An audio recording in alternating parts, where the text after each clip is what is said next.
Assalamualaikum warahmatullahi wabarakatuh. Perkenalkan, saya Naila Anggra Agustin, NPM 1904010066. Saya dari Prodi PAI kelas 5B dari Universitas Muhammadiyah Magelang. Hari ini saya akan menyampaikan materi tentang manfaat dan aplikasi psikologi agama dalam proses belajar mengajar. Yang pertama adalah pengertian psikologi agama. Menurut Profesor Zakia Darajat, psikologi agama adalah cabang dari psikologi yang meneliti dan menelaah kehidupan beragama pada seseorang dan mempelajari seberapa besar pengaruh keyakinan agama dalam sikap dan tingkah laku serta keadaan hidup pada umumnya. Disimpulkan bahwa psikologi agama adalah ilmu yang mempelajari tingkah laku makhluk hidup mengenai kehidupan beragama pada seseorang dan mempelajari seberapa berpengaruh keyakinan beragama serta keadaan hidup pada manusia itu sendiri.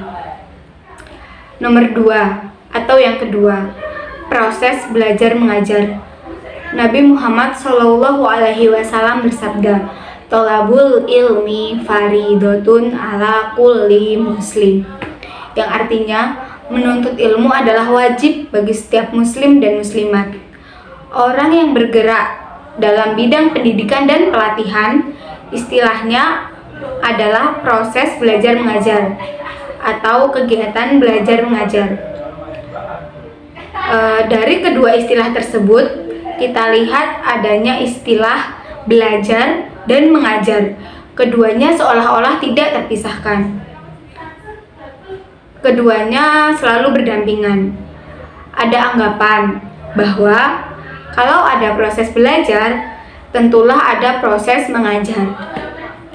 Yang ketiga, peran penting psikologi dalam proses pembelajaran.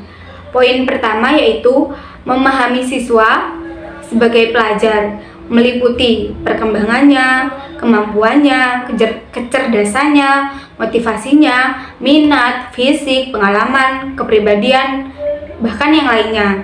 Yang kedua, memahami dan mengembangkan teori pembelajaran.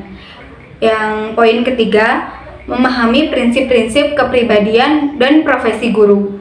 Dan poin terakhir, poin keempat, membantu peserta didik yang mendapatkan kesulitan belajar. Jadi kita sebagai guru mempelajari psikologi itu agar tahu faktor penghambat apa yang membuat siswa itu performa belajarnya menurun, kesulitan belajar yang dialami di rumah itu apa. Terus yang keempat, manfaat psikologi agama dalam belajar mengajar. Poin pertama, menanamkan cara berpikir positif kepada siswa atau anak didik kita.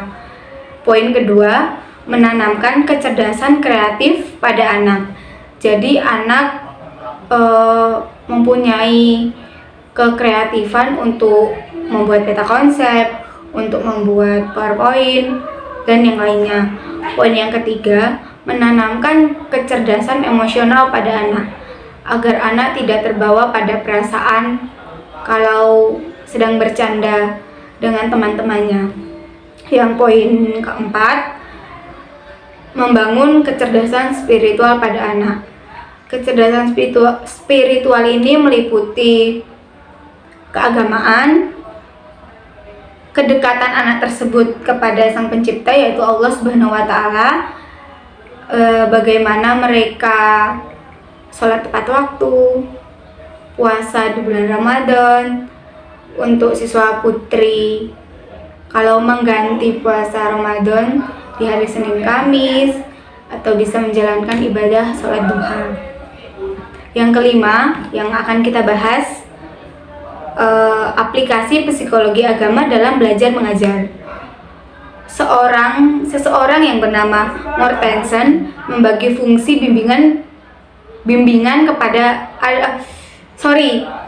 Mortensen membagi fungsi bimbingan menjadi 3 hal, yaitu meliputi yang pertama, memahami individu, yang kedua, preventif, dan pengembangan individual. Dan yang ketiga adalah membantu individu untuk menyempurnakannya. Jadi Mortensen itu membagi untuk kita memahami individu tersebut, terus mengembangkan keindividualan itu, dan yang ketiga menyempurnakan. Dari 5 poin yang saya sampaikan terdapat kesimpulan.